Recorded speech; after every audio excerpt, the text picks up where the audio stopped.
ทิตย์เป็นดาวฤกษ์ที่มีสั้นบรรยากาศอยู่หอดวงอาทิตย์ใจกลางของดวงอาทิตย์เป็นบริเวณที่มีความหนาแน่นหลายที่สุดเป็นแรงเกิดพลังงานขนาด10 เท่าของเส้นผ่าศูนย์ของดวงอาทิตย์ดวงอาทิตย์ประกอบด้วย3สั้นบรรยากาศสั้นที่1เป็นสั้นโฟโตสเฟียร์ด้วยกลุ่มแสงเป็นอากาศที่หุ้มห่อดวงอาทิตย์มีความลึกประมาณ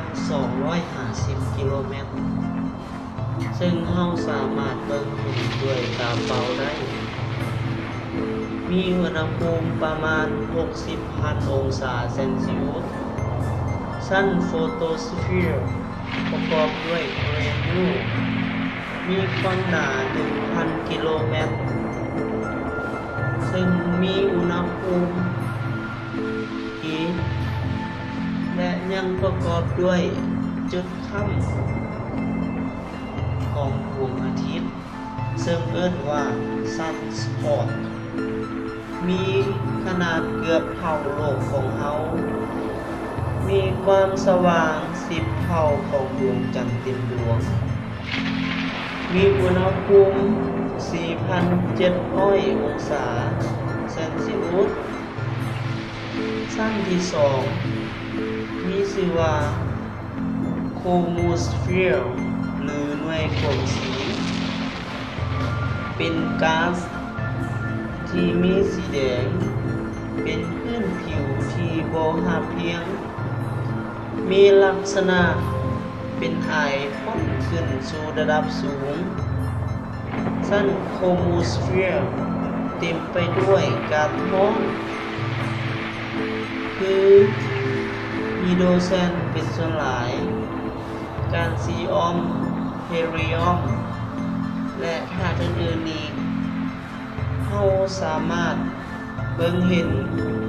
โคมูสเฟียร์นี้ได้จากกล้องที่มีชื่อว่ากราฟการเหล่านี้เป็นเส้นโค้งมีเส้นผ่าศูนย์ 1,000 กิโลเมตรมีความไวประมาณ 20,000 ถึง 3,000 กิโลเมตรต่อวินาทีขึ้นสูงถึง 20,000 กิโลเมตรและอยู่ตามเขตธงแม่เหล็กของดวงอาทิตย์สั้นที่3เป็นสั้นโคโรนาเป็นสั้นที่อยู่นอกสุดของสั้นบรรยากาศดวงอาทิตย์มีความหนาแน่นต่ำบ่มีหุบห่างที่แน่นอนเพราะโคโรนาเปลี่ยนไปตามธงแม่เหล็กของดวงอาทิตย์มีอุณหภูมิประมาณ 2 ล้านองศาเซนเซียสตามปกติแล้วโคโรนาบ่สามารถเบิ่งเห็นด้วยตาเปล่าได้ต้องใช้กล้องส่องพิเศษส่องโคโรนาโดยเฉพาะหรือสังเกตจากการเกิดสุริยุปราคาและเมฆบังแสงตะเวนจึงสามารถเบิ่งเห็นได้โคโรนามีอุณหภูมิสูงมีอนุภาคเป็นคือคุณผงเป็นธาตุไอออนที่ร้อนจัดซึ่งธาตุไอออนสามารถหลุดพ้นออกจากวงโคจรของดวงอาทิตย์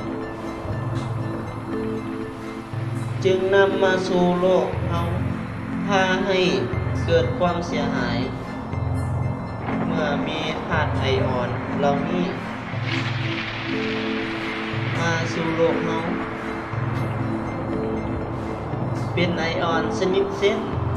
และแผ่รังสีขนาดคลื่นซึ่งมีความอันตรายหลาย